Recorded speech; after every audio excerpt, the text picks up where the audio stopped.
NDTV की team पहुंची है जैसलमेर से 35 किलोमीटर दूर, जिसका नाम है बड़ोड़ा। इस गांव को सैनिकों का गांव भी कहा जाता है। वर्तमान समय की बात करें तो यहां अभी 60 से ज्यादा लोग भारतीय सेना में अपनी सेवाएं दे रहे हैं। हमारे साथी श्रीकांत ग्राउंड में जाकर ग्रामीणों से खास बातचीत की। ग्रामीणों ने पिछले दिनों सरहद पर तनाव के बीच के हालात के बारे में बताया। कहा, डर जैसा यहाँ कुछ नहीं था, जोश इतना था कि सरहद पर जाना पड़ता तो इसके लिए भी ये सभी तैयार रहे थे। आप एक ग्राउंड रिपोर्ट देखिए। राजस्थान का इतिहास वो नहीं जिसे कुछ शब्दों में बयां किया जा सके। वीरता, शौर्य गाथाएं, त्याग और बलिदान की धरती कुछ लम्हों में कैसे बयां की जाए। सदियों का इतिहास है, सदियों लग जाती है बयां करने में और सदियों तक इसकी गूंज सुनाई देगी। राजस्थान की धरती खून से सींची गई और यहाँ के बहादुर लोग हर परिस्थिति में खड़े रहते हैं। पिछले कुछ दिन पैनिक भरे रहे और इस बीच सरहद के लोग डटे थे सेना के साथ, सरकार के साथ और प्रशासन के साथ। कहते हैं कि जैसलमेर दक्षिण से आने वाले हर हमले के लिए पहले एक दीवार है, इसीलिए उसे उत्तर भड़ किवाड़ कहते हैं। और यहाँ के रियासत काल से लेकर अब तक का जो इतिहास है वो बड़ा मजबूत है। इस वक्त मैं बड़ोड़ा गांव में हूँ। ये उत्तर भड़ किवाड़ भाटी राजपूतों का जो है वो गांव है और लोगों में काफ़ी ज़्यादा जोश जुनून आज भी है। मैं पहुंचा हूं, गांव में एक कोठरी है, लोग बैठे हैं और एक ही चर्चा का विषय है कि मौका मिल जाता तो कुछ छोड़ते नहीं, लेकिन जो सरकार ने मजबूती के साथ कदम उठाए और सेना ने जिस तरह से मुंह तोड़ जवाब दिया उसके बाद खुशी भी है। आइए, कुछ युवा है, कुछ बुजुर्ग है, सारे लोग एक साथ बैठे हैं क्योंकि स्थिति ही कुछ दिनों तक ऐसी थी। किस तरह के हालात थे, क्या कुछ महसूस हो रहा था?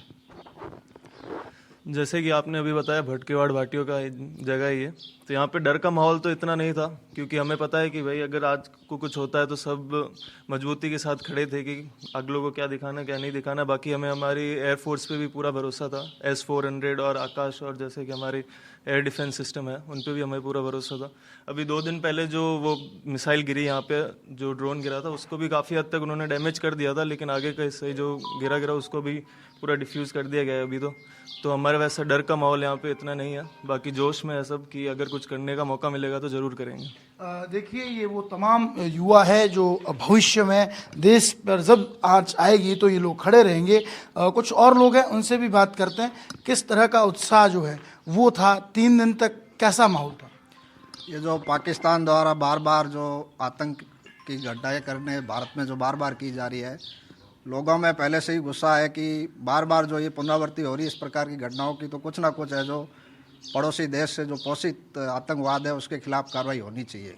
और भारत ने जो ऑपरेशन सिंदूर चलवाया उसमें जो टेरर सेंटर थे उसी के ऊपर है जो अटैक किया, कोई उनके जो वहाँ के जो लोग थे उनको या उनकी आर्मी को कोई नुकसान पहुँचाने की चेष्टा नहीं की। लेकिन हमारे पड़ोसी मुल्क ने उनका जो आतंक को संरक्षित करते हुए भारत के ऊपर जो भारत के सैन्य ठिकानों के ऊपर जो हमले किए हैं, तो इससे है जो भारत ने जो मुंह तोड़ जवाब दिया है। मैं कहना चाहूँगा कि अपने जो यहाँ की जो वायुसेना और थल सेना ने जो डिफेंस सिस्टम पूरी भारत के लोगों को, विशेषकर सीमावर्ती लोगों को जो प्रोटेक्ट किया है वो काबिल तारीफ थी। एक भी ड्रोन या एक भी मिसाइल है जो कहीं पर भी है जो गिरने नहीं दी और उसको हवा में ही मार गिराया। ये बहुत ही, मैं मानता हूँ कि हमारे देश की है जो बहुत ही उच्च श्रेणी की सिक्योरिटी क्षमता है। देखिए, हमारा ये डिफेंस सिस्टम काफ़ी ज़्यादा मजबूत है और ये तस्वीरें जो लगातार हम 3 दिन से दिखा रहे थे उसने साबित भी किया। कई बुजुर्ग हैं, उनसे बात करते हैं किस तरह से जो है वो माहौल था। कुछ जगहों पर डर की बात सामने आई, कुछ जगहों पर लोगों ने कहा कि हम देश के साथ खड़े। यहाँ क्या हालात है? यहाँ की हालत थोड़ी बहुत गंभीर है, इसलिए आप क्या है कि आप मतलब कहीं है इसको थोड़ा ध्यान से बोले देखो। देखिए, इनका कहना है कि हालात गंभीर थे, ध्यान रखना जरूरी था और कम शब्दों में अपनी बात कही है कि हमारी गंभीरता के आगे कोई टिक नहीं सकता। कुछ और लोग हैं, उनसे बात करते हैं। 1965 और 71 के युद्ध में भी हम खड़े रहे हैं और इतिहास गवाह है उत्तर भड़ किवाड़ इस दीवार का। हमारे 1965 और 71 में भी हमारे राजपूतों ने बहुत सहयोग दिया, हमारे हिंदुओं ने बहुत सहयोग किया और हमने उनको अटनी दी पाकिस्तान को। और आज भी हमारे नरेंद्र मोदी को सरकार पर भरोसा है और उनको मात देंगे हम। डर नहीं लग रहा था जब ये नहीं, कुछ डर का कुछ माहौल नहीं था। हमारी सरकार और आर्मी पे भरोसा था और मोदी जी पे भरोसा था, और हमें कोई डर का माहौल नहीं था। अगर जरूरत पड़ी तो हम भी बॉर्डर पे जाने के लिए तैयार हैं। देखिए, इनका कहना है कि ज़रूरत पड़ती तो ये लोग भी बॉर्डर पर पहुंच जाते। कहते हैं कि यहाँ इस गांव में कई लोग सेना में हैं, तो कितना जोश हाई रहता है यहाँ का। जोश वास्तव में देखने लायक था हमारे गांव का। 65 और 71 के युद्ध में भी हमारे गांव के काफ़ी लोग आर्मी में हैं। 60-70 बंदे अभी भी हमारे सर्विस में हैं, आर्मी में हैं। और यहाँ पे युद्ध के हालात में और हमारे गांव में भी एक ड्रोन गिरा है, पर देखने लायक बात ये थी कि लोगों के अंदर भय के बजाय एक जोश था, जुनून था लड़ने का। भय का बिल्कुल 1% भी कोई माहौल नहीं था जी। देखिए, इनका कहना है कि भय और डर नहीं था तो केवल जोश। देखिए, यहाँ कुछ बुजुर्ग हैं, मूँछों पर ताव दिए हैं, पगड़ी पहन रखी है, जैसलमेरी साफा पहन रखा है। कितना जो है वो जोश था जब ये सारी घटनाएं हुई, किस तरह देख रहे थे, क्या लग रहा था उस टाइम मन में? जोश बहुत हैंगामा था, जोश भाई पूरे गांव में जी जोश वो डर भी जो कहीं होता है। पहले लड़ाई जो ये 71 रे केड़े हुए तो वो टाइम हणो किए तो हड़ा तो कहीं होता भाई, हड़ा लड़ाई भी जाती ही होगा। हाँ, 71 रे टाइम केड़ो को तो माहौल एक तो जातो लड़ाई जाती है। हाँ, वो टाइम रो कोई किस्सो भी जो याद है? नहीं, किसको याद कौन सा। अच्छा, देखिए, इनका कहना है कि जब हम जीत गए हैं तो फिर पीछे के किस्से याद रखने की जरूरत नहीं है। कुछ और लोग हैं, उनसे भी बात करते हैं। किस तरह के किस्से कहानियां यहाँ की है। कहते हैं यहाँ से कई लोग जो है वो पहले भी शहीद हुए हैं, कुछ लोगों ने जो है वो शौर्य चक्र भी हासिल किया। हमारे गांव में उमेश सिंह जी ऑपरेशन पवन श्रीलंका में शहीद हुए थे, और जब हम तो बॉर्डर पे बैठे हैं, बहुत ही बहादुर लोग हैं, और युद्ध के माहौल में हम तो जश्न मना रहे थे, क्योंकि हमारे प्रधानमंत्री पे हमारे बहुत ही भरोसा था कि वो बहुत ही अच्छे तरह से लड़ सकते हैं। देखिए, कहीं ना कहीं सरकार और सेना पर पूरा भरोसा था, और इनका कहना है कि कोई भी स्थिति आती तो हम लड़ सकते थे। क्या लगता है किस तरह की स्थिति थी? गांव के लोग कितने खुश थे या डरे हुए थे, क्या कुछ था? डरे हुए तो नहीं थे, पर 4:30 बजे गिरा था। खूब झाड़ियाँ खूब उठी थी। 4:30 बजे गिरा था, बम गिरा था। जब 4:30 बजे एक लाइट रोशनी ये सब कुछ आया तो उस टाइम काफ़ी ज़्यादा लोगों में जो है वो जोश था, और इनका कहना है कि डर जैसा कोई माहौल नहीं था। कुछ और लोग हैं, उनसे बात करते हैं। कैसी स्थितियाँ थी यहाँ पर? स्थिति बिल्कुल सही थी, हमको कोई डर नहीं था। हमारे भारत की फौज बैठी है, मोदी जी, हमको किसी के बात का डर है। मोदी जी है, योगी जी है, ये बैठे हैं, हम निश्चित है, कोई टेंशन नहीं हमको। अच्छा, आपके गांव के लोग जो है कई फौज में हैं, क्या कहना चाहेंगे? उन लोगों का किस तरह जोश बढ़ाएंगे? हमारे गांव में तो काफ़ी फौज में ही है, बीच है में, आर्मी में, हमको कोई बात का डर नहीं है। देखिए, इनकी मूंछों पर ताव, और ऐसा ही ताव और जोश पूरे जैसलमेर में है, राजस्थान में देखेगा।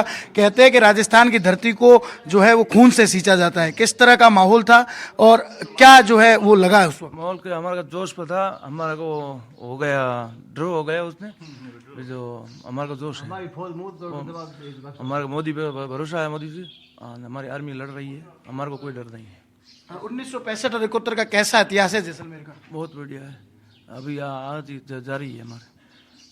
इनका कहना है कि इतिहास जो है वो आज भी लोग जानते हैं कि कैसा इतिहास है, स्वर्णिम इतिहास है। कहते हैं 65 और 71 के युद्ध में कई लोग यहाँ से जो है वो सेना के साथ गए थे। 1965 और 71 के युद्ध में जो हमारे देश के पास जो सीमित संसाधन थे, उसके अनुसार जो युद्ध लड़ा गया उस समय भी है, उन्होंने जो सेना को राह दिखाना, उनको रसद पहुँचाना, उनके पानी की व्यवस्था करना और उनको भौगोलिक स्थिति से अवगत करवाने में सहयोग किया। आज का ज़माना टेक्निकल युग का, आज भी इस गांव के थल सेना में, वायुसेना में, सैनिक से लेके अधिकारी रैंक के हमारे भाई और जो हमारे गार्जियन कहो तो वो जो सेना में है, हमें गर्व है। इस गांव से शहीद भी हुए हैं, और सेकेंड वर्ल्ड वार में जैसे अर्जुन सिंह जी, यहाँ स्वर्गीय अर्जुन सिंह जी वर्ल्ड वार में भी उन्होंने हिस्सा लिया था, और 1965 और 71 के युद्ध में भी लिया था। और इंडियन ऑर्डर ऑफ मेरिट से हमारे गांव के कल्याण सिंह जी नवाजे गए थे, वो भी वर्ल्ड वार में हिस्सा ले चुके हैं। तो ये एक गौरव सैनिकों की है जो धरा रहा है। और कल सुबह प्रातः 4:10 पे है जो हवाई मिसाइल को दुश्मन के द्वारा जो छोड़ी हुई थी, उसको नेस्तनाबूद करने के लिए भारतीय वायुसेना ने जो फायर किया, उससे जो हमारे गांव के पास में ब्लास्ट हुआ, और एक जीवित बम जो अभी आपने देख के आए उसको डिफ्यूज किया गया। देखिए, सारे घटनाक्रम के बीच में डर की बात कहीं नहीं आई। मेरे साथ कुछ और लोग हैं, उनसे बात करते हैं।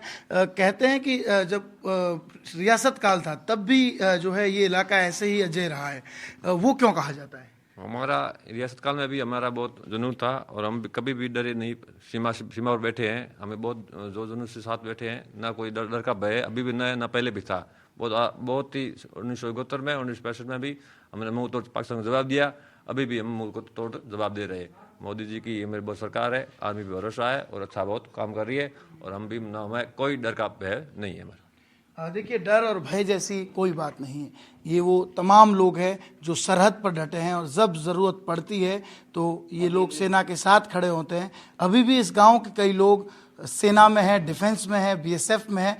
और इतना ही नहीं, इन लोगों ने 65 और 71 की लड़ाई में राशन पानी पहुंचाया, ज़रूरत पड़ी तो रास्ता बताया, अपनी गाड़ियां, अपने तमाम साधन दे दिए इस देश के लिए।